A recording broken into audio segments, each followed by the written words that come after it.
السلام علیکم. یہ ناروے ہے. اس وقت میں تھوئین پارک اسلو آیا ہوں. برف باری ہو رہی ہے.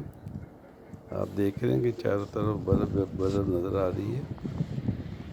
یہ پورا تھوئین پارک جو ہے نا برف سے یعنی ڈھکا پڑا ہے اور سفیدی نظر آ رہی ہے.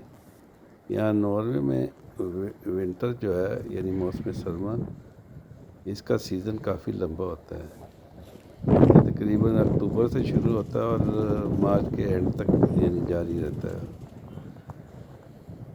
اور سمر جو ہے نا یہاں یہ دو مہینے ہوتا ہے، تقریباً 2-3 مہینے.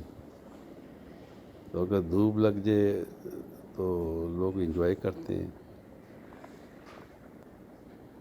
تو امید ہے کہ آپ کو یہ ویڈیو پسند آئے گی. اگر آپ کو پسند آئے تو اس کو لائک کریں، شیئر کریں. اسی پر آپ سے اجازت چاہوں گا.